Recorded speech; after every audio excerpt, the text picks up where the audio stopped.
Maligayang bati, brother. Ano nga yung hadith na binasa mo kanina na si Prophet Muhammad ay nagsinungaling? Balikan nga Oo, natin yun. ay, yung nabasa natin. Dito yung Oo. kanina eh. Balik mo nga dito. Saan ba yun? Yung Saan ba yun? tatlong instance na pwedeng magsinungaling. Eto bro. Ito. Marunong ka bumasa Arabic, no? Hindi. Hindi, basahin mo. Hindi ko makita yan eh. Pero kaya mo bumasa. Oo, ulitin mo lang yung sinabi mo kanina. Hindi, pag pinabasa ko Kasi, sa'yo, kaya mo ba? Mas maganda sa Arabic eh. Kaya mo siya basahin sa Arabic? Hindi ko mabasa, Brad. Ano yan? Maliit yan. Pero kaya mo? Maliit. I mean, kaya mo ba bumasa? Halimbawa, ito, palakihan ko siya. Hindi palalakyan ko. Halimbawa, i-zoom in ko siya. Hindi, ano lang, sagutin mo lang. Wag masyadong ano. Tatlong instance, according sa hadith na yan, may tatlong instance. Hindi, pinapabasa lang naman kita, bro. Sinungaling. Hindi, sagutin mo, ano. Sige, sa Arabic na tayo. O, pakinggan Ayan, mo. tatlong. Huwag ka mo madali. Yan ang Ikra bil Arabiya. yan ang tinapapaliksahan dito eh. Nagle-learn tayo dito. Nakakaintindi ka ba ng Arabiya? Oo, nakakabasa. Makinig ka lang kasi live ko to eh. Saan yung mas Sa'yo lang. comfortable Magkano tayo? ka lang. Arabic or English or Tagalog? Huwag mo lang guluhin. sige. Kahit ano, basta magkaintindihan, Brad. So, interpret mo lang ang hadith na yan para ano, magkaintindihan tayo. O, sige, Ayon sabi sa ito, pagkakaintindi mo. la yahilu al-kitabi. Sabi yung talatin. Mayroong katalatin dito eh. Illa fi talatin. Magsisinungaling sa tatlong bagay daw. Ayuhadatu rajul. Aman. Anong ibig sabihin yan? Ang tao daw ay pwede siyang magsinungaling sa kanyang asawa. Pangalawa, Paano magsisinungaling yung siya. pagkabikas? Alin? Ano yung pagkabikas? Yahilul kazabu? Ala? Yuhaditul rajul. Yuharitu rajul umratan. Liyurdiyaha. Magsinungaling ka sa asawa mo, magsinungaling ka din sa mga tao, magbibigay ka daw ng peace pero sa pamamagitan ng kasinungalingan daw. Tulay to bring peace. Magbibigay ka daw ng peace pero kasinungalingan. Tapos sa giyera magsinungaling ka. Yan ang sinasabi niyang tatlong bagay o talatin, bitalatin. Ito, talatin, fi talatin, yuhadatul rajul umrata, liyurliha wal kadibu fil harbi wal kadibu yusliha bayna nas. Yun, sa English, Ibig sabihin, it's not lawful to lie except in 3 cases. Teka lang. Something the man tells his wife to lie, to please her. To lie during war and to lie in order to bring peace between people. Magsinungaling ka para magbigay ng peace sa mga tao. O, yan ang sabi ni Muhammad.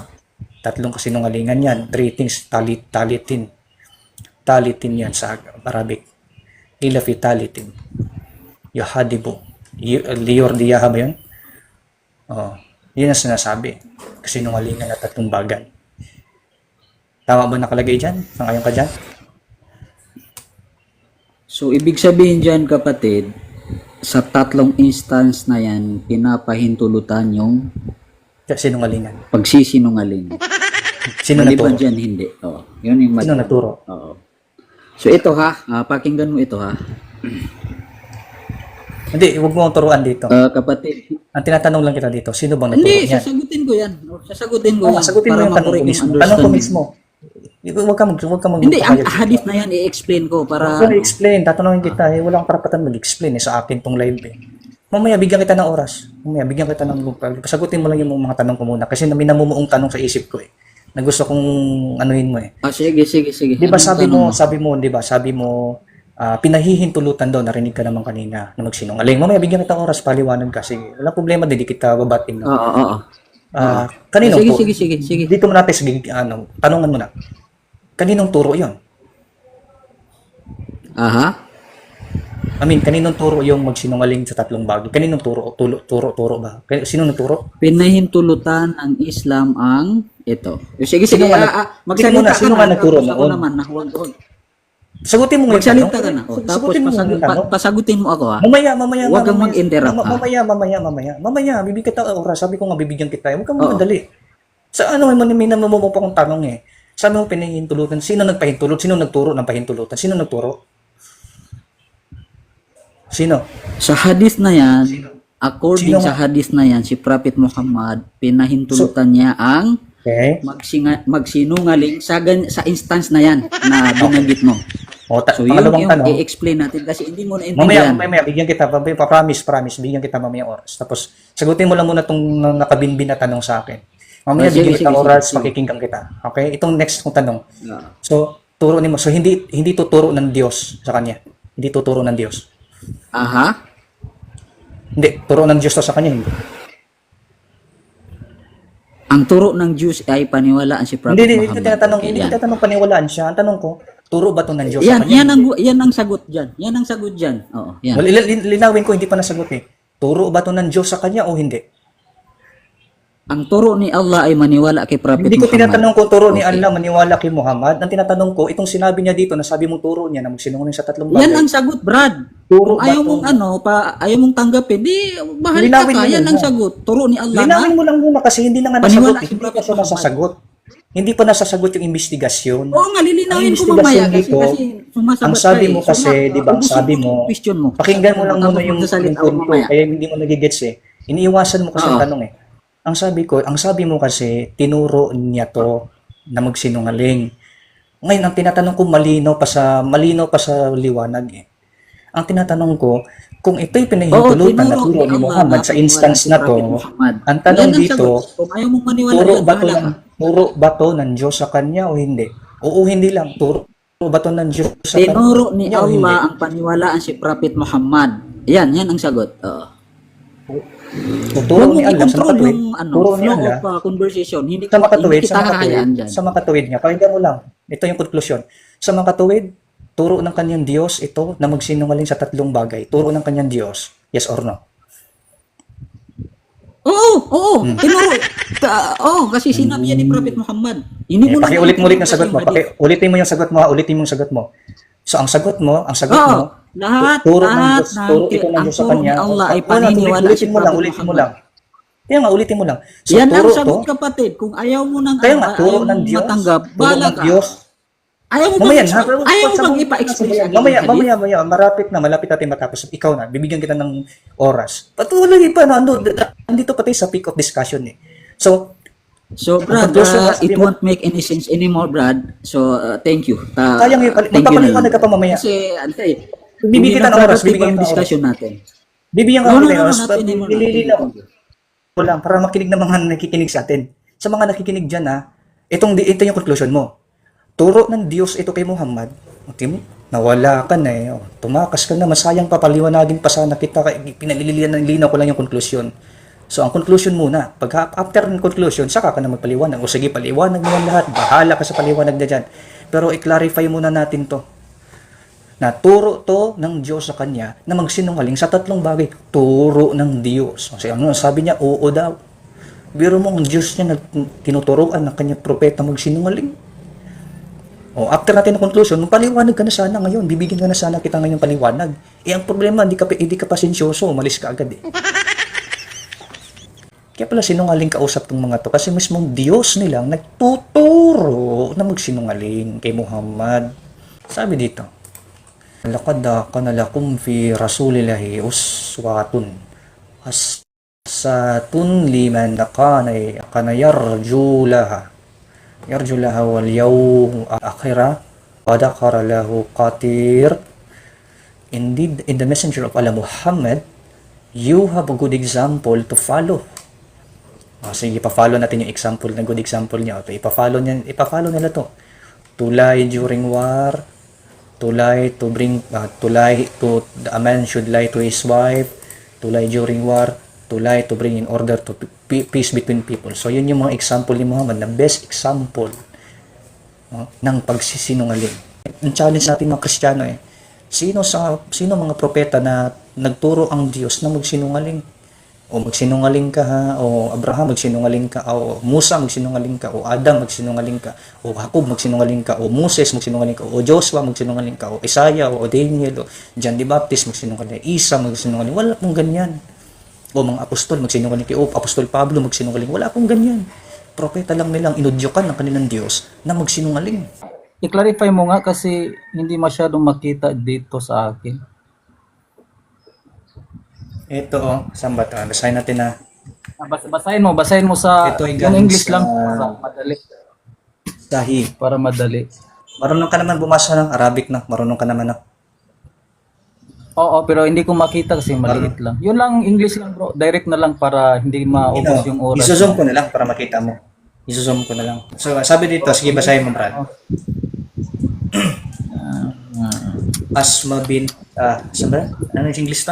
Sige, basahin Asma mo na lang bro para marinig ko. Asma bin Yazid. Asma bin Yazid narrated that the messenger of Allah. Siyempre si Muhammad yan, automatic. It is not lawful to lie except in 3 cases. Is it not lawful to lie except in 3 cases? Something the man tells his wife to please her. Next. To lie during war. Tapos, and to lie in order to bring peace between people. So, may mga nabuo akong tanong dyan kanina. So, ang mga sige. tanong na nabuo sa akin, gusto ko itanong sa iyo siguro kasi wala naman, umalis naman siya eh. Umalis yung si Tatlo yung tanong dito. Tanong ko dito is, unang tanong